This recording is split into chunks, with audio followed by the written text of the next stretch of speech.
This land isn't just in your blood. It's under your fingernails and worn with pride. It's not a job. It's your livelihood.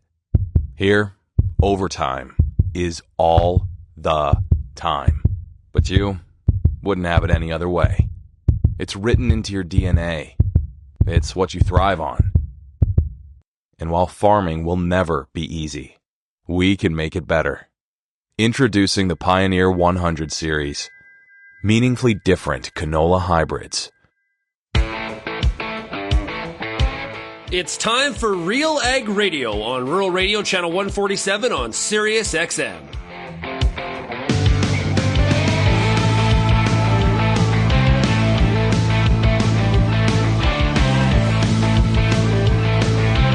RealAg Radio and RealAgriculture.com is your home for insight and analysis of the issues that are impacting your farm business.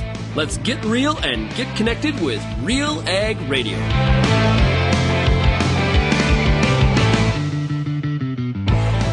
Welcome to RealAg Radio here on Rural Radio 147, Sirius XM. Shaun Haney, your host here on this Thursday edition of the show. Thanks so much, everybody, for making RealAg Radio and Rural Radio 147 a big part of your workday. And, of course, today is the Farmer Rapid Fire, brought to you by Pioneer Seeds Canada. We got farmers from across the country who can provide their perspectives, what's going on in their fields or their barns. And we got a great lineup today. Some veterans of the Farmer Rapid Fire. And, of course, the Farmer Rapid Fire is brought to you by Pioneer Seeds Canada. You know, Pioneer 100 series, the highest yielding Pioneer brand canola hybrids ever. This isn't just better canola.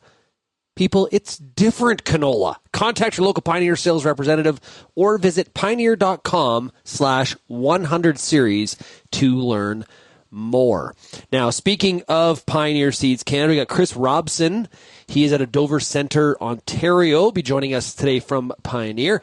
We've also got Eric Dietrich, who is out of Ontario, Chris Bisschop, who is in BC, Wilco Van Meijl in Manitoba, and Kristjan Hebert is in Saskatchewan. So a great lineup. Also, for those of you who are listening to the RealAg Radio podcast, we got a bonus feature today. We had a USDA report, and the markets, there's some impacts there, and also what to look forward to tomorrow when it comes to some of those RVO obligation. We're going to get some details tomorrow. Finally. And it's going to definitely have an impact across the commodity complex. And we'll be joined by Susan Stroud of No Bull Ag out of Missouri. Susan does great work, great analyst, and looking forward to having her for the first time here on RealAg Radio. So she's in the bonus segment of the RealAg Radio podcast, or you can find that interview on the Real Agriculture YouTube channel or on RealAgriculture.com. Let's get to the Farmer Rapid Fire. And we start off this week's Farmer Rapid Fire brought to you by Pioneer Seeds Canada in Lucan, Ontario. We're talking to Eric Dietrich. Hey, Eric, how are we doing? Hey, good, Shaun. How are you doing today? Hey, I'm doing pretty good. Okay, what's happening on the farm this week? Well, a bit of everything. We finished planting 2 nights ago. Oh, nice. And things are looking good. Everything that's up is looking really good. Yeah? Has Mother Nature been helping or hurting here early in the season? You know, it's been a cool start. We've had some cool soils. But the corn didn't seem to miss an eye. We had a pretty early start. We started the 24th of April, but the beans were slower coming, but a lot of them are coming really good now. Yeah. And how quickly it turns into, in-crop weed control here. Already we've been starting to clean up the early corn, and we're scouting beans now, and in-crop passes of beans will start this weekend, if not third of the week. Yeah. So if I said, okay, we're going to do a crop rating here, you're good, or you're good to excellent, or are you excellent? Kind of where are you in that band, do you think? I think we're very close to excellent. We're off to a really good start. Awesome. That's great to hear. Are you locking any grain sales right now? What's been going on from a market perspective? Yeah, well, it's a pretty wild world. And as a farmer, I always feel like we're getting shortchanged a little bit, but I'm a little bit bullish here. But there's a lot of news in the world, and I think it drives the market. The news or rumors drives the markets more than any fundamentals do right now. It's wild. Yeah, I think that sort of seems that way. And it's not just like, hey, you're looking at kind of one variable. You're having to deal with probably a list of 4 to 7 or 8, and probably some ones you can't even think of yet. Oh, 100%. And one thing with having a connected world, news travels fast now too. Yeah. Or seems faster than used to. And the big boys in the market, they'll drive it how they see fit, and we just got to take some opportunities when we can. But it's definitely, I think it'll be a more challenging marketing year. We'll see. Yeah. Well, as the phrase goes, buckle up.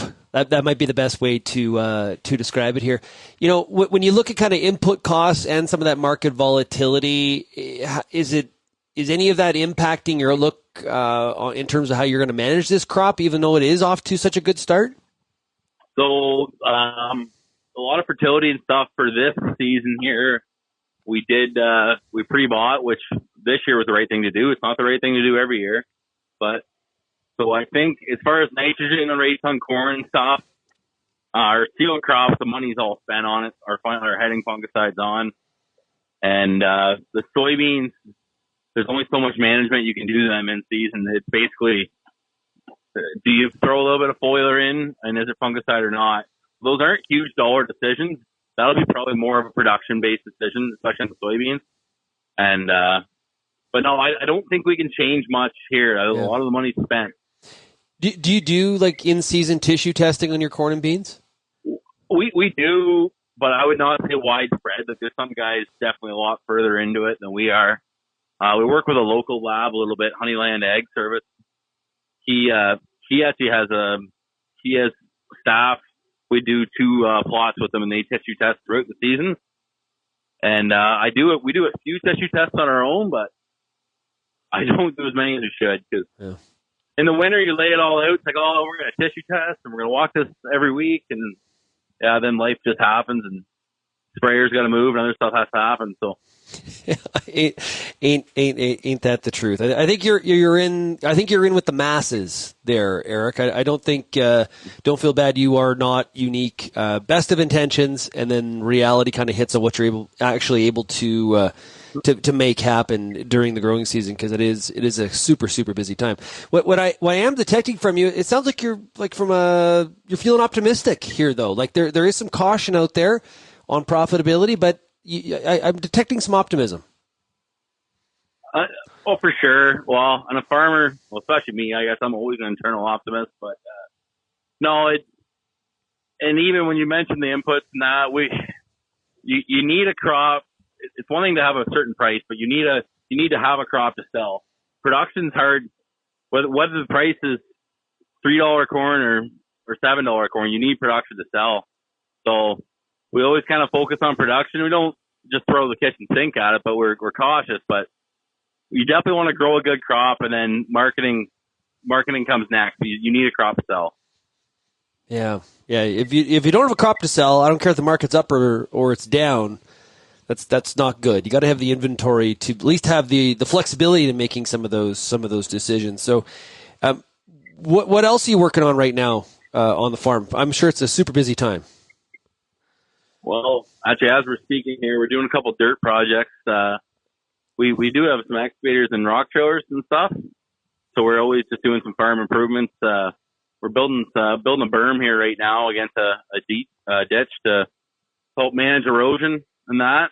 So I'm hauling topsoil at the moment, and we'll do some of this dirt work in between spraying and other stuff right till barley harvest, which is probably 3 weeks out. Yeah. How many sprayers are you running? We run 2 sprayers. Yeah. What kind of machines do you have? We got one John Deere, and we have a horse lead. Oh yeah. How do you like that? The horse it's been good. We've had a few challenges, like with some wiring and stuff, but our dealer support's been 100%. They really keep us running. The horse got a little bigger tank and a few more features like auto select and flex boom and that. We got one main lead hand. It's kind of his baby. He loves driving it, so I don't get to drive it as much as I'd like, but no, he really likes it. I usually drive the John Deere. Yeah. But, okay. It's how wide of a boom on both of them? 120 feet. Oof. That's a big spread in Ontario. You've got some fields that's got to be a little bit of a challenge, no? There's definitely fields in Ontario that would be a challenge. our fields for Ontario, we're probably we're definitely on the larger end or average. Like we have some fields. Well, our biggest field, we have one field, 694 acres, one field. Oh wow, that's so, really big. Yeah, we get a lot of really decent sized fields for Ontario. There is areas of Ontario though that don't have that, but we're still a little more rural Ontario, if you will. Yeah, for sure. Hey, I'm curious to wrap up here. If you got 15 minutes with the provincial ag minister, the federal ag minister, what issue are you bringing up? What would be on Eric's mind if you got 15 minutes to let it rip? What are you bringing up to the minister? Well, it's probably a bit of a list, but there's definitely some interprovincial trade barriers. Like one of the first things I probably touch on is transportation. Ontario's went to these new truck safety rules, and all these products, farm products, get transportation's a big cost. But we actually have to pull for annual inspections now. We have to pull the tires off the trucks like every year, and whether they're farm plated or not. And it's definitely being a hindrance to production ag. That would be on the list. Just general. We're not getting any extra market investment here. Like we need. There's certain there's companies not wanting to build here, whether that be grain terminals, fertilizer infrastructure, meat process. I know there's some stuff happening, but I just feel like our potential is so much more, but there's no support. And I know the carbon tax thing's maybe off the table now. They're saying I'll believe it when it's fully gone, but there's just a lot of issues like that, kind of the death by 1,000 cuts that need to be addressed so we can maintain our competitive edge here in Ontario.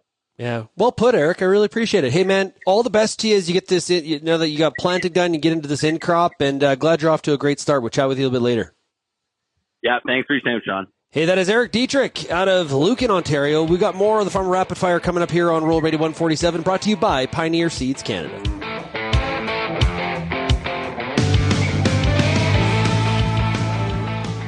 Time for a product spotlight with ATP Nutrition. Jared Chambers, what exactly is a biostimulant? Enhances nutrient uptake, enhances nutrient use efficiency while dealing with abiotic stress. It is a complement to a nutrient. If a plant is missing certain nutrients, it can't always expel the oxygen out of the leaf, and it actually damages the leaf and damages the cell, which means photosynthesis is compromised. With biostimulants, it actually tells the plant to get rid of oxygen. It becomes an antioxidant. If you don't fix the nutritional imbalance, you've only temporarily fixed the problem. So this is why a biostimulant has to be tied into a tissue sample, and then to say what nutrient is out of balance. What is your targeted goal? So my treatments are going to be target this 1 or 2 nutrients with the biostimulant in it. For audience listening in the U.S. or in Canada, where do they go? They go to atpag.com.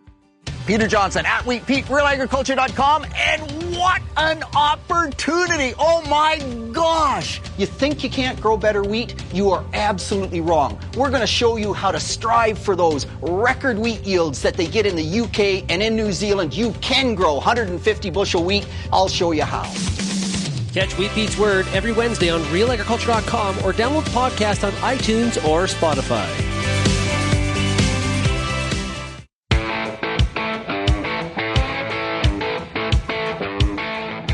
Up next on the Farmer Rapid Fire, brought to you by Pioneer Seeds Canada, we're going to Chilliwack, British Columbia, and we're talking to the Canadian cowman. It is Kevin Bisschop. Hey, Kevin, how we doing? We're doing fine, John. We're doing well. You? Pretty good, yeah. And of course, Canadian Cowman is Kevin's Twitter or X handle, I should say. Hey, what's going on the farm this week? Well, we just completed second cut and earlier this week, and the custom manure crew is supposed to show up today. So we've kind of just taking it easy now because the busy part's done. Now, that's second cut of 5? 4 or 5, depends how the timing works. Yeah. Yeah. Pretty happy with the yield of the second cut? Yeah, it was really good. Yeah, we averaged about 4 round bales an acre, so that's pretty good for us. Yeah. Okay, good. And do you wrap those bales, or what do you do? Yeah. We wrap. I don't have proper storage, and my herd's too small to feed fast enough for chop silage. So all my grass is round bales, And individual wrapped round bales. Is there a pickup program for that plastic for that wrapping, or how do you dispose of it? There is some small projects, I don't know if you want to call them that are going on that are quite successful, but over the years, the ones that I've been involved in, they all gung-ho when the recycling prices are good.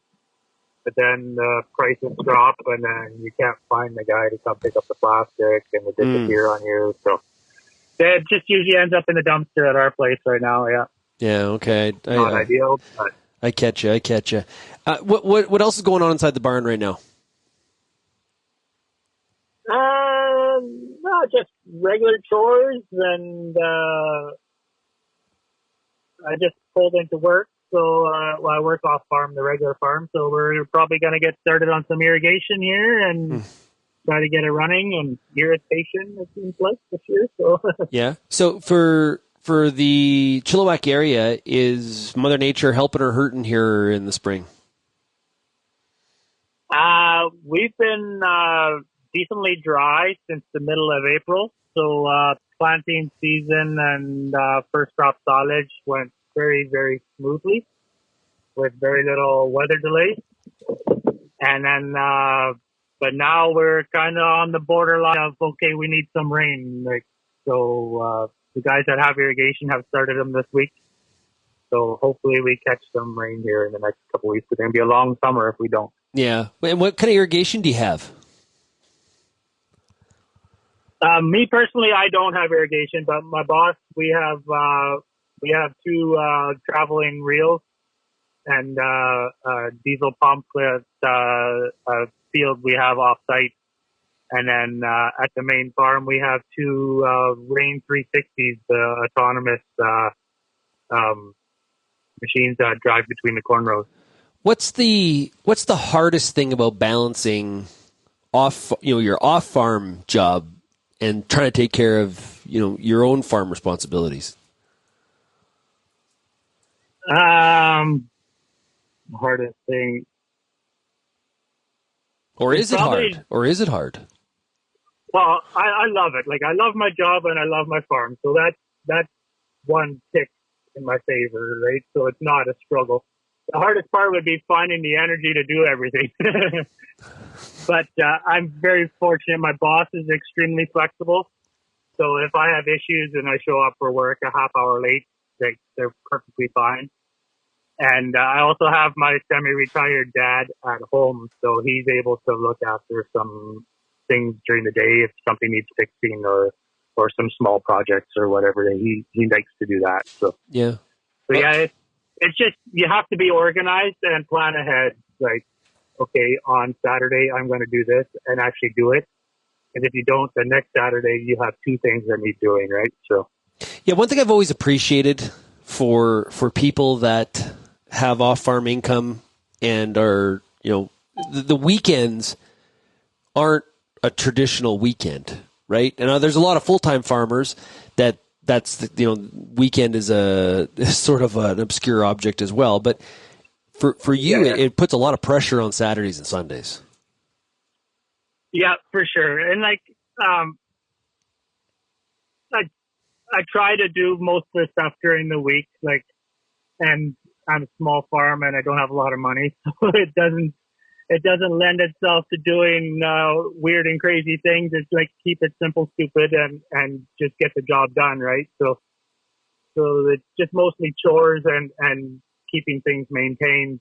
So yeah, usually just Saturday morning, do the things, and then I try to make sure Saturday afternoons are not too terribly busy, and spend time with the wife and kids and stuff like that. But yeah, it's still got to be out to milk at 4:00 again, right? So. Nice. So where's kind of the morale or the sentiment right now? You feeling optimistic, stressed, somewhere in between? What are you feeling?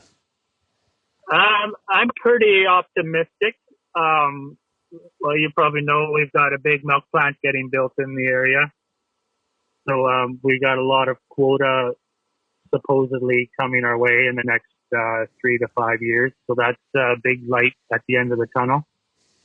But then that presents the challenge of having enough feed inventory for the increased number of cows. So it's going to be interesting the next 3 to 5 years to see how this all shakes out.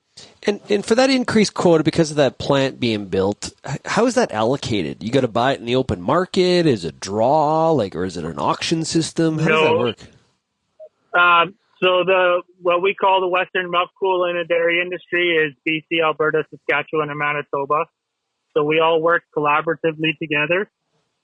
So because we needed more processing, a single province would not be able to attract construction of a large project like that. So we worked together. We attracted this company to build and got them to build a new processing plant because we have a large pool of milk to draw from. So now as the demand for this processor demands milk, then every producer in BC, Alberta, Saskatchewan, Manitoba will get the same percentage increase at the same time, unless they give notice that they do not want to receive the increase because of barn space or what have you. Yeah. And then if that for that allocation, then you have to buy that increase then? No, it is given to you, but you're not allowed to sell it within 10 years of receiving it. Okay. Interesting. So it has no value to you until, you get 10% equity every year for 10 years. So at the end of 10 years, you have full equity of that quota and you're able to sell it. If you sell before then, you do not receive payment for that quota that you have received for free. Yeah, okay. Makes sense. Okay, so to wrap up here, if you got 15 minutes with your provincial or federal ag minister, what is Kevin bringing up to the minister to make sure they're aware of? Manure regulations, water, animal welfare, animal activists. I haven't heard any hard new rules coming down that for animal activists trespassing on properties and stuff. But I think that's kind of all stagnated. Nothing's really gone anywhere there. So I would like to see some more progress on that file. Yeah, and you're kind of in an area where there has been some issues in that regard. Of course, you're so close to Vancouver that there's going to be some. There's going to be some. If there's going to be activity, you're probably in a spot where there's going to be some activity. Yep. It's been quiet for the last couple years, but there was a time there we've had 3 or 4 cases in a short span there. It really affected us, and maybe something's happened that I'm unaware of, but I'm pretty sure nothing serious has been written in stone for consequences for those people. Hey, great stuff. Hey, Kevin, thanks a lot for joining us here today on the Farmer Rapid Fire. Yeah, no problem. Thank you, John. Anytime. Okay, we've got more of the Farmer Rapid Fire coming up here, brought to you by Pioneer Seeds Canada, right after this quick break.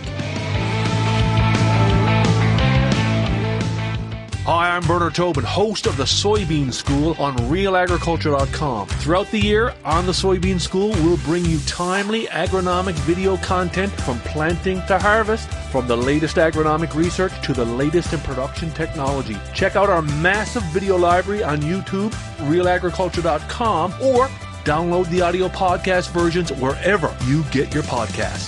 The Soybean School is brought to you by Meijl Seeds and Lallemand Plant Care.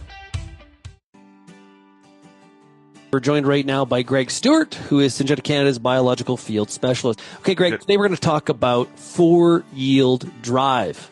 Okay, what is that? To consider that there are 4 yield components to corn. That is rows around and length, final ear count, and kernel mass. You can make some good decisions and have some great discussions when you know those 4 yield components. And 4 yield drive is sort of just asking us to be a little bit more careful about our agronomy, look at those 4 yield components so we can make better decisions. It's not rocket science, finding the weakness and looking how to fix it. Definitely things to keep in mind for the 2025 growing season. Now, Greg mentioned some of the components here of 4 yield drive. You can talk to your local Syngenta rep, or I encourage you to go to syngenta.ca.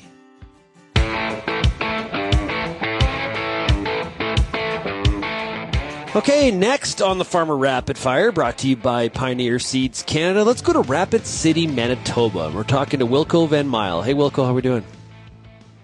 Hey, I'm doing fantastic. Yourself? Pretty good. Okay, what's happening on the farm this week? You a busy guy? Yeah, maybe a bit of a lull here right now. We got the crop in. It's growing. Cows finally out to pasture, so that's always a great feeling. So I feel like for once we're maybe on time with everything. Yeah. How would you rate the crop? Good. In our country, I'd say it's pretty good. We got into the fields pretty early, like we were kind of early May getting our cereals in, so they look really good. We went early with our canola. Don't know if that was the right move. We were battling some flea beetles, so that's we'll see how it kind of comes through that. It needs a bit of moisture as the rest of Western Canada, but we certainly can't complain with what we've gotten so far. It'd just be nice to get a drink. Wow, for a wily cattle guy, you almost sound like a crop farmer. Hey, been a couple of years, but only been a couple of years. It was in the crop side, but yeah, trying to learn the craft a little bit. Yeah, nice. And how? What's the grass conditions like? Again, for us, we got to consider ourselves lucky. We had some early moisture here. It's grass conditions right now are pretty good. Like I say, it's still only early June, so it's a long way till fall. We're going to bring them home, so we'll need some help along the way. But to start off, they look pretty good. So is Mother Nature basically helping you? It kind of sounds like the environmental conditions have been favorable so far. Yeah, they have been. Like I say, we got an early start at everything to get into the field. Things kind of dried up in time to get it going. We got a couple of rains here and there while we were during seeding and a bit after seeding. So, no, Mother Nature has been giving us a hand so far. Do you want to give us some insights on where the cattle market goes from here? Man, if you were to ask me this last year, I thought we were near the top, and then I'd be a liar. Like every time we marketed calves this year, it seemed to be the wrong decision because it just went up, which is great. Fantastic for the cattle industry, the livestock industry here right now to have some profitability within particularly the cow-calf sector here. So right now I've got no insight other than enjoy it. Because the cheer to high prices is high prices, so we all know it's going to come down at some point. So enjoy it while it's here, I'd say. So that's what we're trying to do. Yeah, and it's kind of a little bit of a challenge in terms of like hey, for yourself. Okay, so prices are strong, weather's been okay. Do I retain some heifers? And it's like, yeah, boy, I don't know. I don't like the market's so good that the money talks. Like it's tough time to justify the retention, isn't it? Yeah, we kept about the same we normally keep, let's say. So we didn't necessarily retain any more. But I can see both sides. On one hand, you're looking at the same. These are $3,400 heifer calves that I could put on the market, right? And on the other hand, you could say I can actually afford to keep a few more heifers because all my other calves are worth so much more. Let's say. So I can see both arguments. Let's say one is do you shift to the side of opportunity cost? Like I can't afford to keep this $3,400 heifer calf around because I'm not sure she'll pay herself down the road. Or you just look at it and say, gross revenue wise, I'm getting a good return for everything, so I can actually afford to expand. I think there's no wrong philosophy there. I think it just matters. It's just what works for your business. That's a really good point. And it also, I think you're speaking to the point, map it out. Like evaluate the different paths you can go down. And, and put a calculator to it, and you apply kind of the short-term plan and the objectives and the goals that you have, or maybe financial obligations you got to meet, versus more the longer-term strategy. Where do you want to be with your operation 5 years from now? It's a worthwhile exercise. Yeah, no, that's what we had to go through as well. Like, again, just with this market opportunity here right now, you've got to put the pencil to some of your plans here a little bit. We actually ended up selling some of our mid-range cows, I would say, this last winter.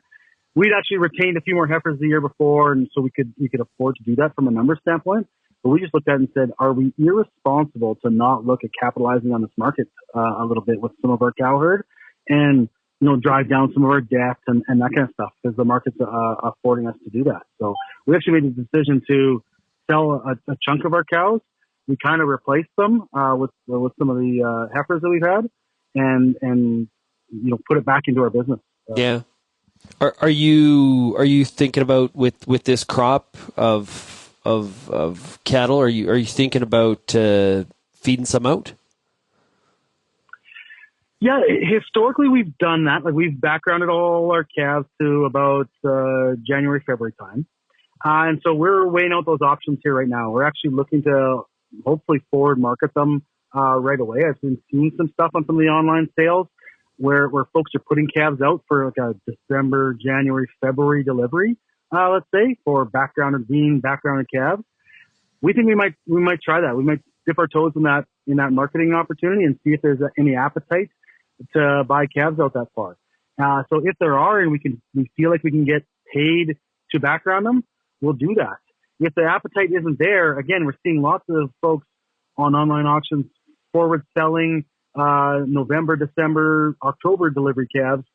If we can't get paid to background them, I'll sell them there, because I'm looking at it saying, I think I need to take some market action given where the market price is right now. Nice. Like you walking us through some of these decisions. This is pretty awesome stuff. And I think a lot of producers are kind of going through some of this, trying to figure it out, because one of the things in cattle is that there is a bunch of different options on what to do, right? Especially when you're like yourself in the cow-calf sector. It's you just got to kind of, like I said, sit down and pencil it out with a calculator and sort out what is the best fit from a financial perspective and long-term planning. What else is happening right now on the farm? Yeah. No, again, that's the big thing is just like, what's our marketing decision going to be on cattle here? Like say, I've had we've been in grain for a little bit. I had the opportunity to work for a grain company for a decade, and I've always marveled at the options to be able to separate pricing from delivery, let's say. And now we're starting to see some of those options open up on the cattle side. And I think that's incredibly encouraging for anyone that's in cattle today, anyone that wants to get into cattle today. You've got an opportunity to kind of manage your risk a bit. And I think that's fantastic to see now that we're starting to separate delivery from pricing. Just with the opening of online auctions, it's given that opportunity. Again, there's a huge place for live auctions and going to the auction mart and doing that kind of stuff. That we send cattle there as well it has a fit. But that's probably been taking most of my brain capacity right now to say, what do we do with our marketing our livestock? Fair enough. Okay, so to wrap up here, if you got 15 minutes with the provincial ag minister, what issue are you bringing up? Wow, that's a very good question. Again, I think if we look at the livestock side, it's to say, what policy help can there be to look at expanding cow herds? I think as we've seen the cow numbers continue to drop, is there anything that the government can do from a policy standpoint to encourage the building of the herd? I know that's a difficult thing to answer, a difficult thing for government to be able to be involved, because the market should dictate when to increase that herd. But is there anything any ideas from a policy standpoint that could help? Yeah, and I think government probably looks at it from the angle of where are beef prices in the store, That's connected to the supply issues. And then you get into, people being able to, everybody being able to afford beef as a nutritious product, and that, protein as a protein source, right? And so there is a broader interest here for government, but I agree. You don't want them to do something that screws it up and makes something worse, right? Right. Yeah.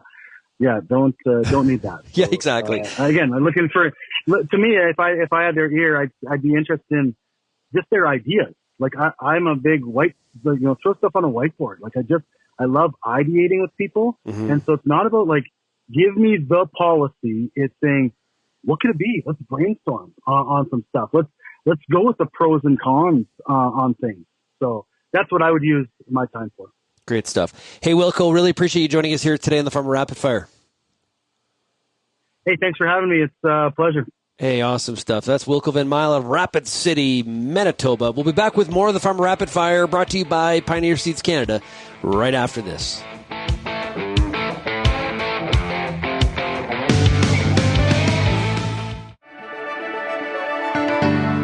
Built on over 100 years of seed innovation and unwavering commitment to farmers, Pioneer 100 Series canola hybrids deliver a step change in yield performance and agronomic traits. This isn't just better canola, it's different canola. Pioneer 100 Series. Contact your local Pioneer sales representative or visit pioneer.com/100 series to learn more today.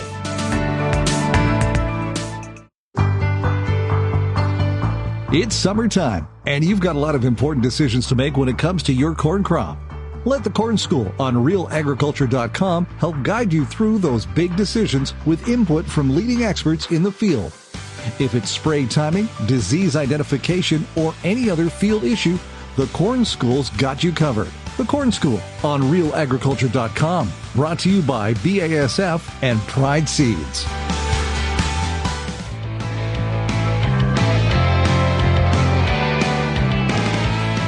Up next to the Farmer Rapid Fire, brought to you by Pioneer Seeds Canada. Let's go to Fairlight, Saskatchewan. We're talking to Kristjan Hebert. Hey, Kristjan, how are we doing? Really good. You, Shaun? Okay, what are you up to this week on the farm? Sprayers are running full bore in wheat, actually. Peas and barley were last week, so we're kind of right flat out in wheat this week. And how would you describe crop conditions?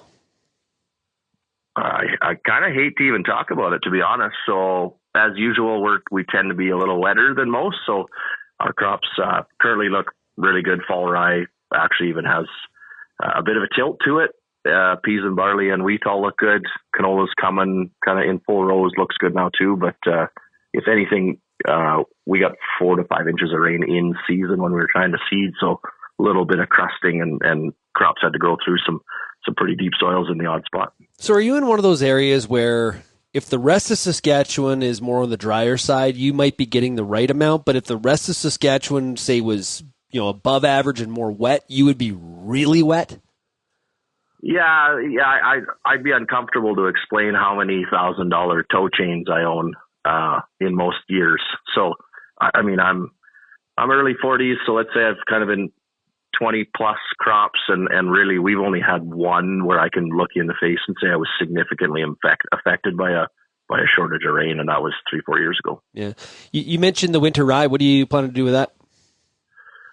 Yeah, so we grow fall hybrid rye probably 1 out of 3, 1 out of 4 years, depending on what we can kind of have it pre-contracted for. So we had some good contracts last year, seeded pretty close to 10% of our acres into it. It looks really good right now. Yeah, and it kind of lightens up some of the spring work as well, right? Yeah, for sure. We knew we were going to kind of be at an odd number for air seeders, and we had a little extra help last fall. So and harvest, lots of times it's harvest start early, so you can get it in the ground early in the fall. So it helped a lot this spring. Are you running John Deere sprayers? Yes, we are. Yeah. So, what I hear from a lot of I just think of some of the John Deere ops and being able to, when you got multiple machines in the field and be able to manage all that. Tell me about the benefit of that. Because I don't know much about it.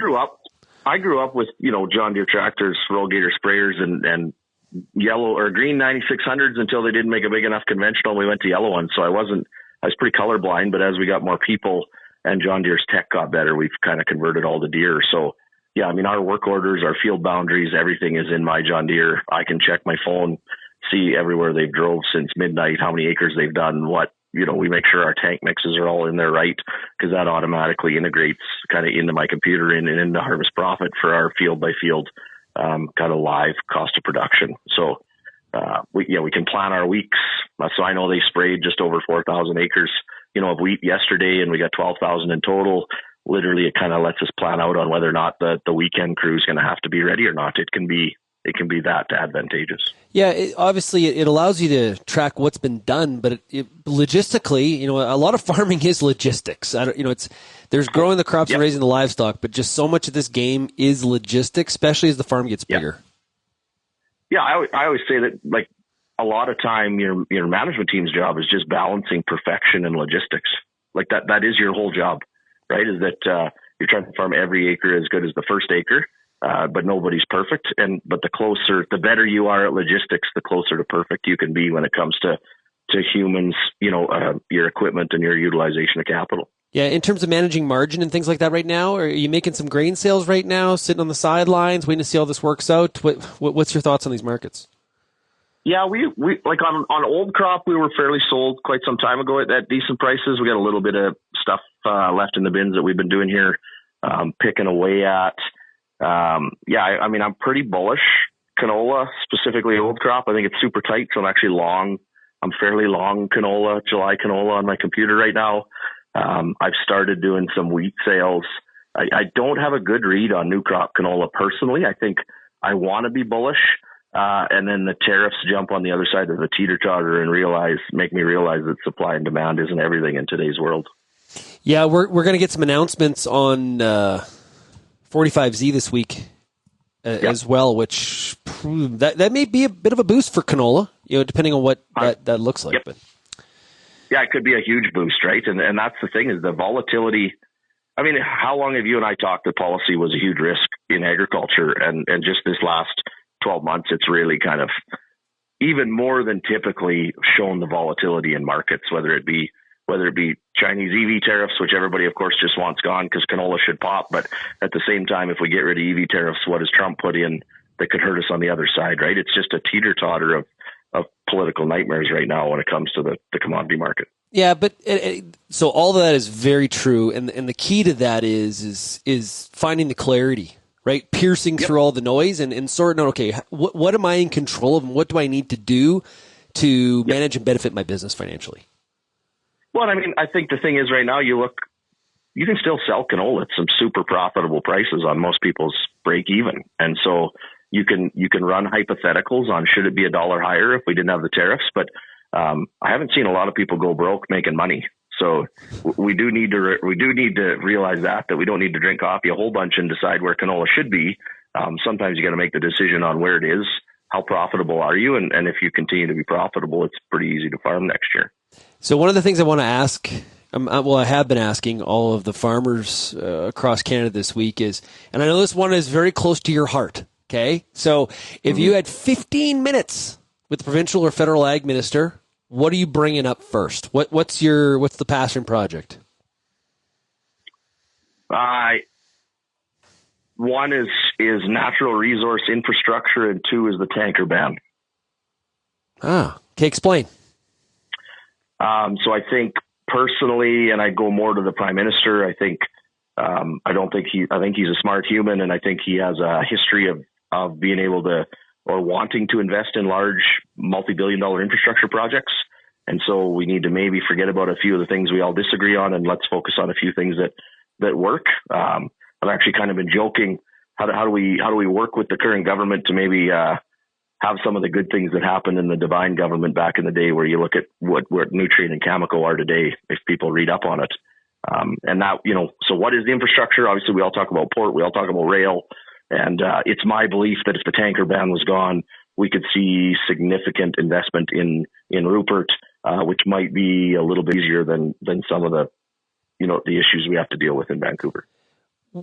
What's your thoughts on the start that Carney is off to? We talked about this quite a bit on Friday's RealAg Issues panel. My opinion was I've been pleasantly surprised by the start. There's a bunch of stuff I want to see executed and come through on, but obviously compared to the last prime minister, it fairly low bar. But we're off to a decent start. What are your thoughts? Yeah, I mean, I've kind of said he's significantly less awful to this point.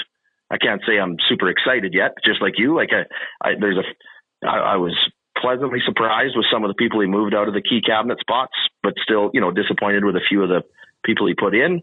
I'm underwhelmed with his ability to public speak and get people on the same page. But then the next day, I'm fairly happy with some of the key announcements he's made to date.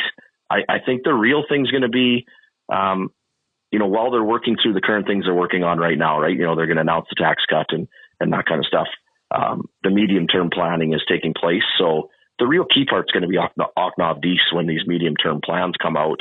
And do we see proof in the pudding? But I mean, the channels in Ottawa are also saying that the guy, he's a workaholic and he's been calling out the bureaucrats that we need to get more stuff done, and he's getting some kickback on that. And for that I can respect him. That's for sure. Yeah, and obviously with the G7, that's going to be a real test in the foreign relations front, and of course, whatever kind of trade deal or agreement between Canada and the U.S. and handling the U.S. file will be critical as well. So lots of opportunities to show himself worthy or more criticisms. We'll see how it all shakes out. Hey, Kristjan, thanks a lot for joining us here today. Really appreciate it. You bet. Thanks, Shaun.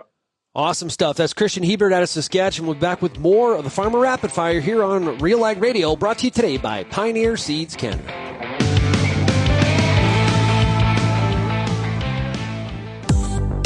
I'm Lindsay Smith from RealAgriculture.com. Join me Monday nights for The Agronomist, a 1-hour live and interactive show broadcast across YouTube, Facebook, and X. Monday nights at 8 p.m. Eastern, I host expert agronomists from all over the country to give you answers to some of the toughest agronomic questions. Join us live or catch the replay Tuesday morning. That's The Agronomist with me, Lindsay Smith, Monday nights live at 8 p.m. Eastern.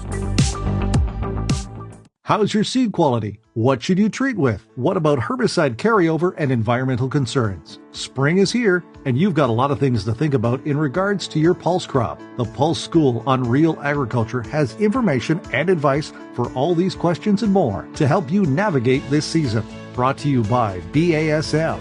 Pulse School episodes are available at pulseschool.com, realagriculture.com, or as a podcast on your favorite streaming service. Download the latest episode today.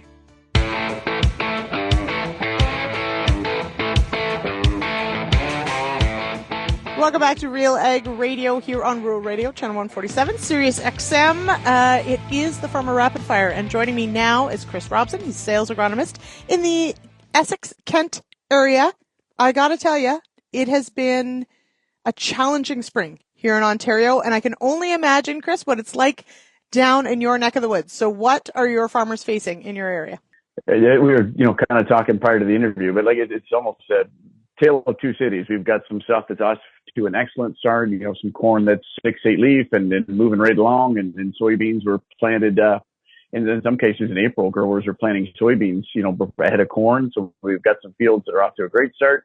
And then other areas, in some of the heavier dirt that we deal with, the rain hasn't been very kind, and, growers are just kind of finishing planting this week or hopefully late next week. And then we'll start potentially dealing with some replants, emergence, because of the rain and some of the soil conditions has caused some problems for growers, unfortunately, right? So, overall, it's been a pretty good spring, really, in the grand scheme of things. Definitely been through worse, but, every year brings its different set of challenges, right? Mm-hmm. Now, I sort of feel like I'm in a bit of a time warp here. I feel like it was the spring that took forever and then now has evaporated. And so you're right. We're here, mid-ish June.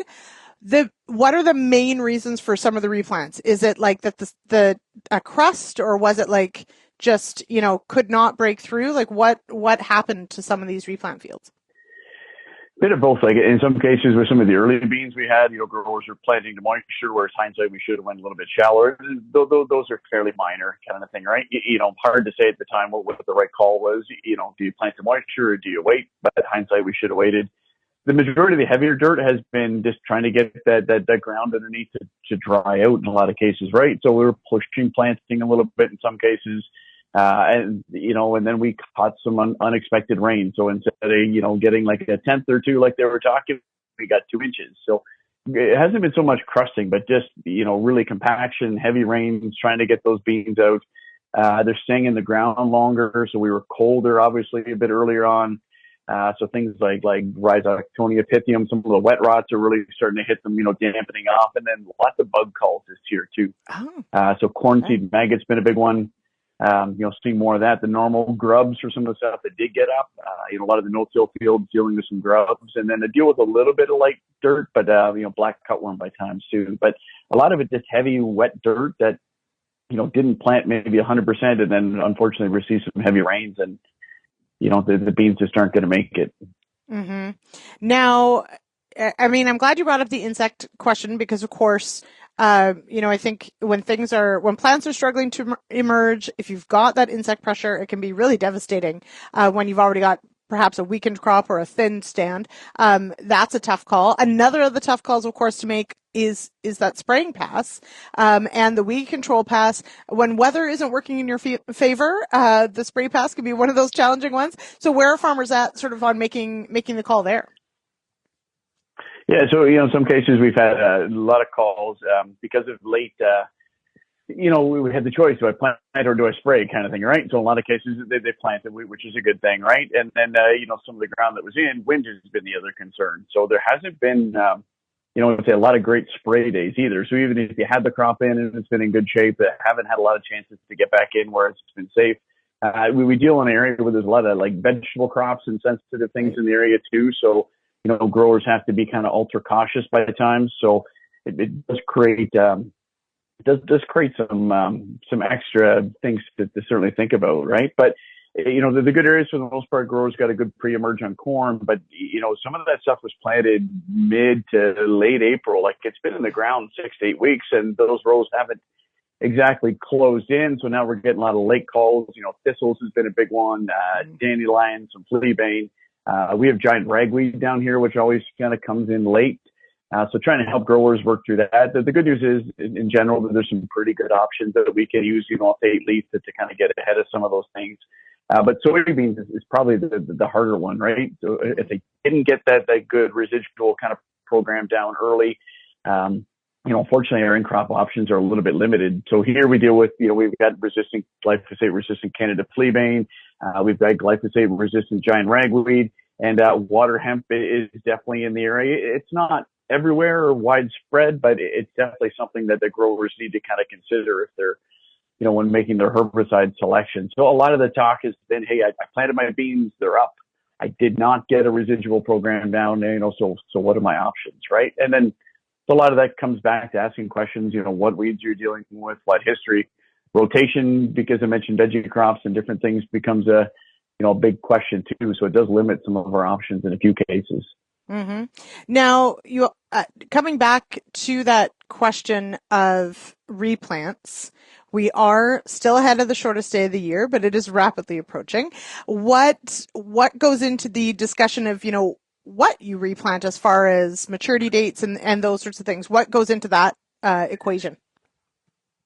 The nice part down here is because of the area that we cover, like we're some of the the longest heat unit areas in the country, right? So we don't have to worry as much about maturity on soybeans as some other areas. So we'd back it off a little bit, but nothing too extreme, just because of the amount of heat that we do get.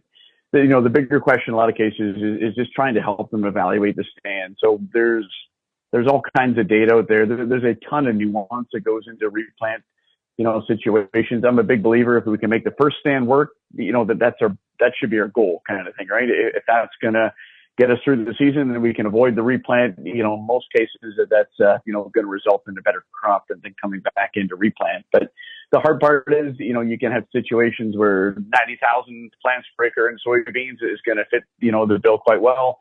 On some of the heavier dirt, you're going to want more. Traditionally, probably that 120,000. The problem is that there's no like black and white, rule kind of thing, right? And usually when you get out there, it's almost like a damned if you don't situation. The clay can be kind of nice in some of those cases where it's pretty obvious that yes, this is not coming.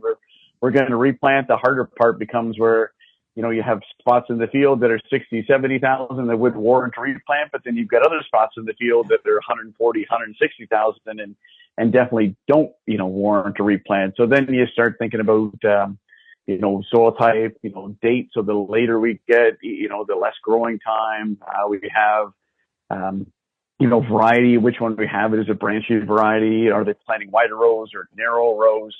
And how patchy is it too, right? So, do we have just small pockets where we have lower populations, or is it more widespread? One of the tools that's been nice, if you follow me on Twitter, I've been utilizing the drone quite a bit now, more on corn, frankly, but it's been really nice to evaluate stands, versus trying to walk it to get that, 300-foot view, and really trying to help evaluate, what are we looking at, right? It's awfully hard walking the field to know kind of, where to stop and where to start, right? Mm-hmm. Yes, that variability, you're right. Sometimes it's nice when the decision's easy in that it all looks terrible. That's the easy call. It's when you've got those patches of, it looks terrible, but the rest of the field, maybe not bad. So I love it. Yeah, getting up there to get a bird's eye view definitely helps. Always encourage guys, leave some strips, kind of thing if they can when we're sitting on the fence.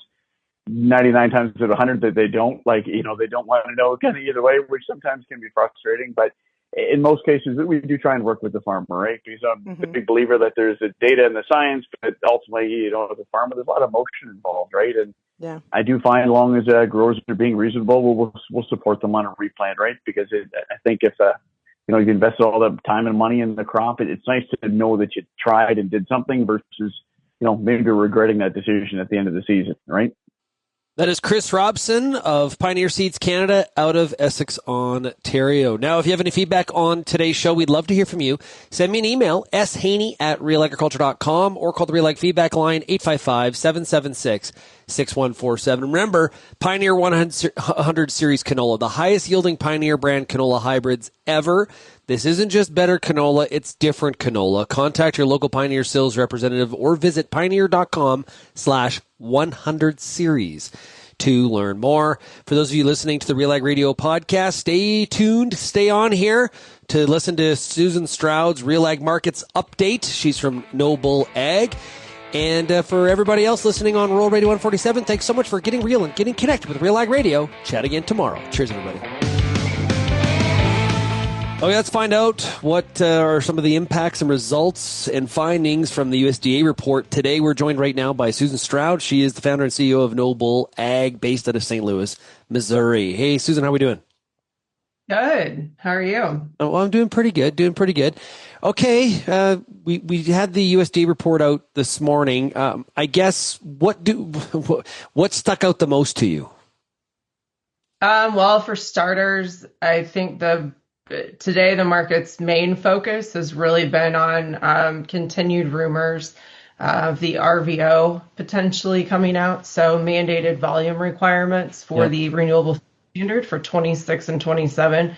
So we've been waiting on this for months, and this is kind of what's taken front and center today because it's been a roller coaster already.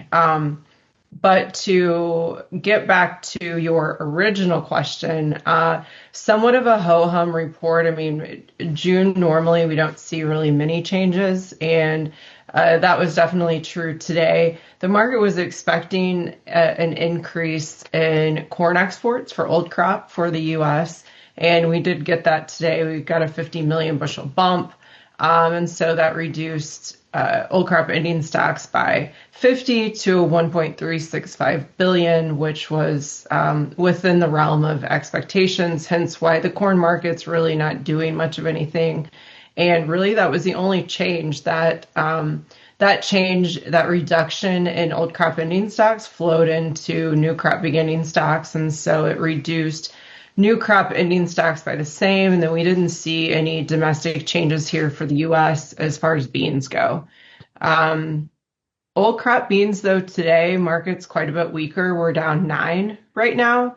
I would say a lot of that is a few different things going on. And so market trying to decide how big of an inverse do we really need going from July beans into new crop. I think some of the other concerns is we saw a very large processing company here in the U.S. dramatically lower their old crop bean bids within the past couple days at some of their largest crushing facilities. And that has the rest of the market kind of on edge as far as old crop bean demand goes. But then again, back to bean oil, kind of it's taking the focus today. So we've been anywhere from higher to substantially lower. As first, we had word this morning that we would officially see the RVO by end of the week. And then midday today, there's a report that it might be a disappointing number. And so the market's backed off again some. But soybean oil is a market that always has a substantial amount of it's driven by rumors and what I would call misinformation or misunderstanding a lot of the time. And that's just because nearly 50% of its demand here domestically goes into biofuels, and it's all very policy driven. Yeah, and the industry looking for 5 1/4, correct? And we've heard numerous, comments out of people in the administration that the industry be pleasantly surprised. But the rumors floating around today are that you should take the under. Yeah, I think in this case, a lot of people are missing the forest for the trees. One, it's an increase. Two, we also have proposed changes to 45Z right now in process with the big, beautiful budget reconciliation bill that's sitting in the Senate at the moment. There's some substantial changes in there that would be, that would limit what feedstocks would qualify for tax credits. It would include any North American sourced feedstocks, so it is good for canola oil. And that's probably some of the reason we've also seen some strength in the canola market in combination with other things. But yeah, there are a lot of moving parts here, and I think the devil's definitely in the details, and that's something that we'll find out more tomorrow. Yeah, so I guess now do we look ahead to that June 30th acreage report? Is that kind of where all eyes move, or is there more happening in the short term, I guess, over and above what we're talking about here with these RVOs? What's not happening? Okay, good question. That's fair enough. And yesterday we had kind of official word from Donald Trump, and then wires were reporting the additional details that came out, or the results of the discussions between U.S. and China in London earlier this week. A deal was made, but no mention of ag goods whatsoever. And so the market, the market's been, I don't want to say oblivious, but the market's just kind of, I don't know what we're trading tariff-wise at the moment, because we have so many other things that are kind of taking front and center. And we also have benign weather. We don't have anything, we have yet to see anything threatening. And as time ticks along here, the path of least resistance is lower, especially when you have kind of garden-like growing conditions. Back to your original question, the focus on acres. We've had a lot of time to sit here and try to figure out what happens. Did we pick up more corn? Did we, what happens with beans? A lot of times as we get into March, we get the first print, and then generally one commodity or the other kind of takes the lead, and it seems like it kind of works its way to potentially buy back some more acres. We didn't really see that this year at all. I think the bigger point is that we did see continued pockets of extreme wetness in some areas of the east that maybe prevented some corn acres from going on the ground. But at the same time, we saw plenty of wide windows, planting opportunities in the west that we potentially picked up a few more acres. Yesterday we were, on that, you said garden-like conditions and crop off to a really good start. I've heard that from a number of ag retails in some of the major corn and soybean region of the U.S. But, yesterday we were talking to Matt Makins from Makins Weather out of Colorado. And, one of the areas that he's concerned about going forward weather-wise is actually Iowa being a little bit drier than we would like to see. I guess that provides some opportunity maybe for a bit of a weather trade here, but we'll have to see. Yeah, the calendar says that we have like a week left or something before we seasonally see new crop corn start to go down the path or hit the point of no return. I'm not saying that has to be the case this year, but you also have to think seasonally we have, and you know what? I didn't even look at the numbers. Okay, it looks like USDA didn't increase Brazil's corn production again. We're still at a 130, which, I mean, I think we all know at this point, the crop's in the bag, like it's good to go. So this is one thing that I think people forget, that this is a headwind for U.S. corn once we get into the summer months. So we have this chance that, okay, we have a weather scare or rally here about the crop growing in the field, but then at the same time, we have a really big Brazilian crop that's hitting the market, and it's changing. We're starting to see the world buyer turn its attention to Brazil, and rightfully so. This is the time of year that typically happens. Yeah. And I mentioned Argentina. I should mention Argentina as well. Argentina has the cheapest corn and the cheapest beans in the world at the moment, so we can't forget them. Yeah, and how would you, I guess, evaluate or rate U.S. exports trying to be competitive against some of those cheaper products coming out of South America? I mean, we've hung in there pretty good. It's no different than like today, for instance, with weekly export sales. We actually hit the point that put us even with USDA's, like 100% sold with USDA's last number that they had for full year exports in May. And so today we saw that 50 million bushel uptick. We're actually still on a pace to maybe be about 100 million bushels ahead of even that estimate that was revised higher today. The challenge going forward is, where do we see U.S. prices as far as competitiveness goes for new crop? It kind of depends on how cheap does Brazilian corn stay and how many bushels are they able to ship to fill the world's needs, while the U.S. turns its program's attention back to beans in the fall. Yeah, I want to turn to wheat really quick. We got global wheat ending stocks under expectations. Is the wheat market ignoring some of the tighter fundamentals, or is there other macro factors at work here, like what's going on with Russia's crop, global demand, stuff like that? Yeah, I mean, you also have to think about how corn and wheat are tied together too. And so if the corn market is kind of on this path lower, then that definitely doesn't provide any help for wheat, and vice versa. I think here domestically in the U.S., we're going to have to start to question quality a little bit, especially as we talk about these garden-like conditions. Well, everyone wants rain on their growing corn acres and bean acres, but the last thing you want are continued rains on your wheat acres, especially as that crop is getting ready to be harvested. It's sort of similar to August, where we want August rain for our soybeans to boost that yield, but don't want too much on that corn at the wrong time when it comes to some of the dawn. Yeah. Yeah. Anything else you want to leave us with when it comes to today's report? I don't know. I feel like I've been behind all day, but it was really because it was the biofuel policy rumors started up again this morning, and that's really taken front and center. How does the corn market react to it? Whatever the actual number is? What's the trade? Like, what do we look out for in terms of market direction based on whatever that number is?